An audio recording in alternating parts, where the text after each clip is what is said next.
인류 역사를 통틀어 가장 넓은 땅을 지배한 제국이 어딘지 아십니까?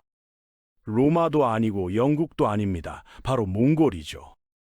2400만 제곱킬로미터, 러시아 전체보다 넓은 땅을 불과 70년 만에 정복했거든요. 더 놀라운 건 이 모든 게 한 명의 고아 소년에서 시작됐다는 겁니다. 아버지는 독살당하고 가족은 버림받아 들쥐를 잡아먹으며 연명하던 아이가 어떻게 세계를 정복했을까요? 그럼 이 믿기 힘든 이야기를 한번 들어보시죠. 1162년 몽골 초원에서 태어난 태무진의 인생은 처음부터 비극이었습니다. 9살 때 아버지가 적대 부족한테 독살당했거든요. 이게 뭘 의미하냐면 족장 없는 가족은 쓸모가 없다는 거였죠. 부족 사람들은 미망인 호엘룬과 그녀의 아이들을 차갑게 버렸습니다. 태무진 가족은 초원에서 들쥐랑 물고기를 잡아먹으며 간신히 목숨을 이어갔어요. 이때의 굶주림과 모욕은 그의 영혼 깊숙이 각인됐죠. 14살 청년 되던 해 더 끔찍한 일이 벌어집니다. 적대 부족에게 붙잡혀 노예가 된 거예요. 목에 나무칼을 채우고 다니는 치욕을 당했지만 그는 탈출에 성공했고 이 경험은 그에게 하나의 진리를 가르쳐 줬습니다. 약자는 짓밟힌다는 냉혹한 현실을 말이죠. 성인이 된 태무진은 전략적으로 움직이기 시작했습니다. 우선 아버지의 옛 친구 토오릴칸과 동맹을 맺었고 어린 시절 친구 자무카와도 의형제가 됐죠. 이 관계들을 발판 삼아 자신의 아내 보르테를 납치한 메르키트족을 공격했는데 이게 그의 첫 번째 큰 승리가 됩니다. 1190년대 들어서면서 태무진의 세력은 눈덩이처럼 불어났어요. 그의 성공 비결은 혁명적이었거든요. 전통적인 혈연 중심 체계를 완전히 깨버리고 능력만 있으면 누구든 높은 자리에 오를 수 있게 만든 겁니다. 이건 당시로선 상상도 못할 파격이었죠. 1206년 쿠릴타이에서 태무진은 칭기즈 칸으로 추대되면서 몽골 초원의 모든 부족을 하나로 통합했습니다. 몽골을 통일한 칭기즈 칸의 눈은 이제 밖을 향했어요. 첫 목표는 서하 왕국이었습니다. 티베트계의 탕구투족이 세운 이 나라는 실크로드의 핵심 거점을 장악하고 있었거든요. 1205년부터 여러 차례 공격을 감행한 칭기즈 칸은 이 과정에서 중요한 걸 배웁니다. 바로 성벽을 공격하는 기술이었죠.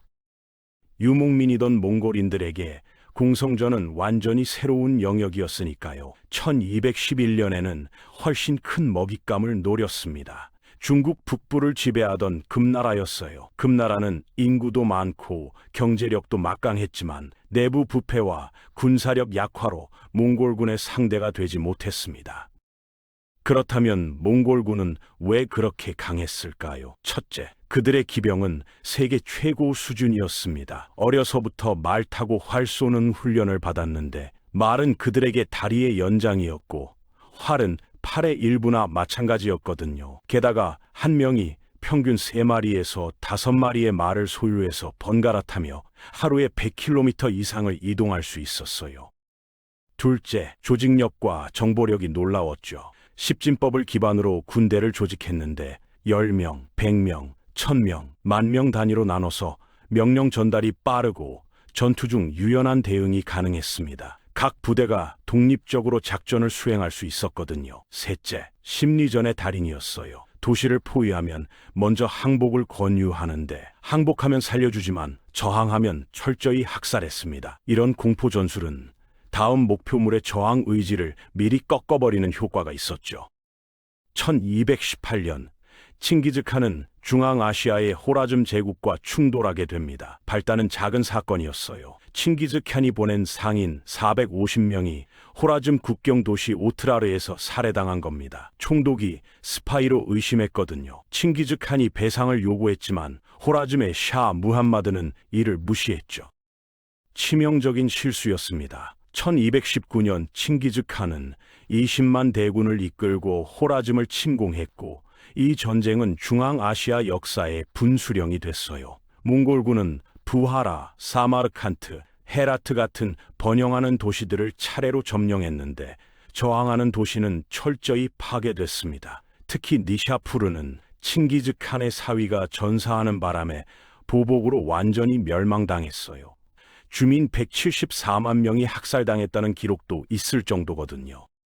호라즘 정복 중 제베와 수부타이가 이끄는 정찰대는 계속 서쪽으로 진군했습니다. 조지아와 아르메니아를 거쳐 러시아 남부까지 진출한 거예요. 1223년 칼카강 전투에서는 러시아 폴로비츠 연합군을 완파했죠. 유럽인들은 이 동쪽에서 온 정체불명의 전사들을 타타르라고 불렀는데 곧 유럽 전체가 공포에 떨게 만들었습니다. 그런데 1227년 칭기즈칸이 서하 원정 중 낙마 사고로 사망합니다. 죽기 전 그는 자신의 무덤 위치를 비밀로 할 것을 명령했고 오늘날까지도 그의 무덤은 발견되지 않았어요. 장례에 참여한 2,000명이 모두 죽임을 당했다는 이야기도 전해지죠. 칭기즈칸 사후 둘째 아들 오고타이가 제2대 칸으로 즉위했고 제국의 확장은 멈추지 않았습니다.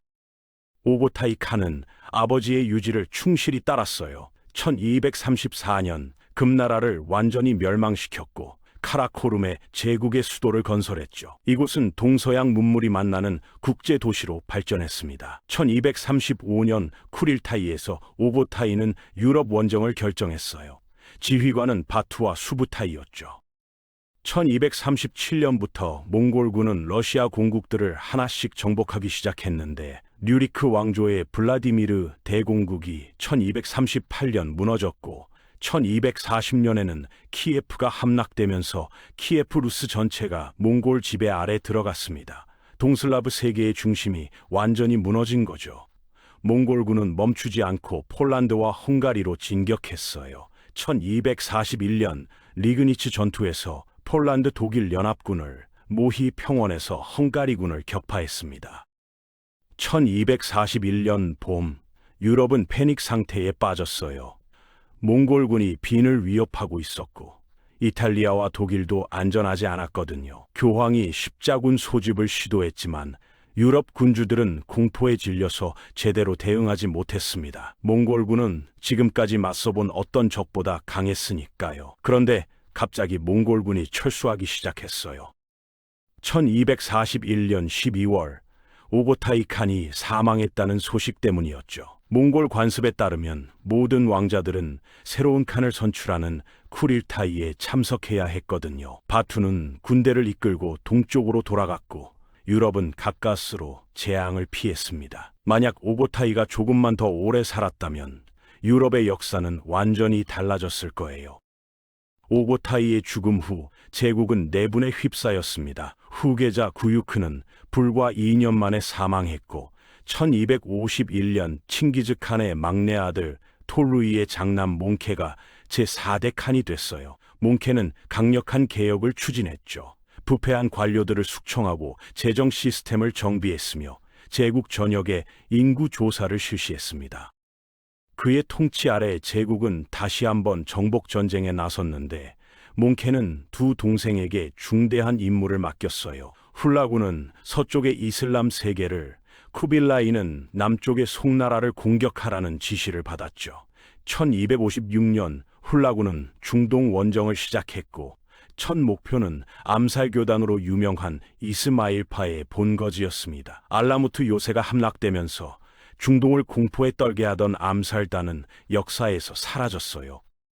1258년 2월 훌라구의 대군이 바그다드를 포위했습니다. 500년간 이슬람 세계의 수도였던 도시죠. 아바스 왕조의 칼리프 무스타심은 몽골군을 과소평가했어요. 항복 권유를 거부하고 저항을 선택한 겁니다. 2월 10일 몽골군이 바그다드를 점령하자 이후 일주일 동안 대학살이 벌어졌죠. 추정 사망자는 20만에서 100만 명까지 다양한데 티그리스 강물이 책의 잉크와 사람의 피로 검게 물들었다고 합니다. 칼리프 무스타심은 카펫에 말아져서 말발굽에 짓밟혀 죽었어요. 몽골인들에게는 왕족의 피를 땅에 흘리면 안 된다는 금기가 있었거든요. 바그다드 함락은 이슬람 세계에 엄청난 충격을 줬습니다. 황금 시대를 구가하던 이슬람 문명의 심장부가 무너진 거니까요. 바그다드를 점령한 훌라구는 계속 서진해서 시리아를 정복했어요. 다마스쿠스와 알레포가 차례로 함락됐죠. 이제 남은 건 이집트의 맘루크 술탄국뿐이었습니다. 훌라구가 항복 서신을 보냈지만 맘루크 술탄 쿠투즈는 거부했을 뿐 아니라 몽골 사신들을 처형했어요. 선전포고나 다름없었죠. 그런데 1260년 몽케 칸이 중국 원정 중 사망했다는 소식이 전해졌습니다. 훌라구는 쿠릴타이에 참석하기 위해 군대 대부분을 이끌고 떠났고 남은 몽골군은 키트부카가 지휘했어요. 병력은 약 2만 명으로 추정되죠. 1260년 9월 3일 팔레스타인의 아인 잘루트에서 맘루크군과 몽골군이 충돌했습니다. 맘루크 장군 바이바르스의 전술이 효과적이었어요. 후퇴하는 척하며 몽골군을 유인한 거죠. 키트부카는 함정에 빠져 포위당했고 격렬한 전투 끝에 전사했습니다. 몽골군이 처음으로 주요 야전에서 패배한 순간이었죠. 아인 잘루트 전투는 몽골의 서진을 막았습니다. 이슬람 세계는 완전한 정복을 간신히 피한 거예요. 하편 동쪽에서는 쿠빌라이가 동생 아리크 부케와 칸 위 계승을 놓고 내전을 벌이고 있었죠. 1264년 쿠빌라이가 승리했지만 제국의 통일성은 이미 깨지기 시작했어요. 각 칸국들이 독자적으로 움직이기 시작한 겁니다. 쿠빌라이는 1271년 국호를 원으로 정하고 중국식 황제가 됐고 1279년 송나라를 완전히 멸망시켰습니다. 중국을 통일한 후에도 쿠빌라이의 야망은 멈추지 않았어요. 일본, 베트남 자바 원정을 시도했거든요. 1274년과 1281년 두 차례 일본 원정은 모두 태풍 때문에 실패로 끝났습니다. 일본인들은 이를 카미카제 신의 바람이라고 불렀죠. 베트남 원정도 세 차례 시도했지만 정글 지형과 게릴라전에 발목이 잡혔고 자바 원정 역시 실패했어요. 이런 실패들은 몽골 제국의 한계를 드러냈습니다. 초원과 평원에서는 무적이었지만 산악과 해양에서는 약했던 거죠. 쿠빌라이 사후 원나라는 급속히 쇠퇴하기 시작했습니다. 후계자들이 그만한 능력이 없었거든요. 몽골 귀족들과 한족 사이의 갈등이 심화됐고 소수 지배층인 몽골인들이 중국인들을 차별하면서 불만이 쌓여갔어요. 1340년대에는 흑사병이 중국과 몽골 초원을 휩쓸었습니다. 인구의 30% 이상이 죽었다는 추정도 있죠. 경제 위기와 천재지변이 겹치면서 농민 반란이 속출했어요. 홍건적의 난이 대표적이었습니다. 1368년 주원장이 이끄는 반란군이 대도를 점령했고 원나라 황제는 북쪽 초원으로 도망쳤어요. 명나라가 건국되면서 원나라는 중국에서 쫓겨났지만 몽골인들은 초원에서 북원으로 명맥을 이었습니다. 서쪽 한국들의 운명도 비슷했어요. 일칸국은 14세기 중반 내부 분열로 붕괴했고 차가타이 칸국도 동서로 쪼개졌습니다. 동부는 몽골 문화를 유지했지만 서부는 이슬람화됐죠. 캅차크 칸국은 14세기 말 티무르의 공격으로 크게 약화됐고 15세기에는 여러 칸국으로 분열됐어요. 오고타이 칸국은 가장 먼저 소멸했습니다. 차가타이 칸국에 흡수돼서 역사에서 사라진 거죠. 16세기가 되자 몽골 제국의 후계 국가들은 대부분 소멸하거나 러시아, 명나라, 오스만 제국에 흡수됐고 몽골 초원의 몽골인들도 통일성을 잃고 여러 부족으로 분열됐습니다. 그렇다면 몽골 제국이 역사에 남긴 유산은 뭘까요? 첫째, 그들은 유라시아를 하나로 연결했습니다. 실크로드가 다시 활성화되면서 동서양 교류가 폭발적으로 증가했거든요. 기술, 사상, 상품이 대륙을 넘나들었죠. 화약과 인쇄술이 유럽으로 전파된 것도 이 시기였고 이는 후에 유럽의 르네상스와 근대화에 기여했습니다. 둘째, 몽골의 역참 제도인 얌 시스템은 세계 최초의 국제 우편 시스템이었어요. 대도에서 유럽까지 편지가 전달될 수 있었죠. 셋째, 종교적 관용 정책을 펼쳤습니다. 불교, 이슬람, 기독교, 도교가 모두 공존할 수 있었거든요. 넷째, 몽골의 정복은 러시아, 중국, 중동의 역사 경로를 완전히 바꿔놓았어요. 그 영향은 오늘날까지 이어지고 있습니다. 몽골 제국에 대한 평가는 극단적으로 갈립니다. 어떤 이들은 야만적인 파괴자로 보죠. 실제로 정복 과정에서 수백만 명이 학살당했고 중앙아시아의 관계 시스템이 파괴돼서 사막화가 진행됐거든요. 바그다드나 사마르칸트 같은 문화 중심지들이 파괴되면서 귀중한 지식과 예술품들이 영원히 사라졌어요.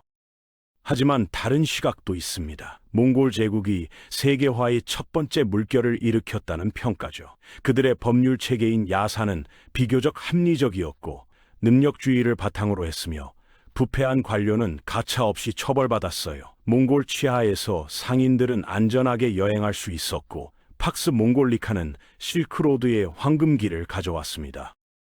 결국 몽골 제국의 이야기는 인간 역사의 역설을 보여줍니다. 폭력과 파괴가 동시에 교류와 통합을 가져왔거든요. 한 명의 고아 소년이 세계를 정복했다는 건 야망의 힘을 보여주지만 그 야망이 치른 대가는 엄청났어요. 제국은 빠르게 건설됐지만 더 빠르게 붕괴했죠. 통합은 강제적이었고 그래서 지속되지 못했습니다.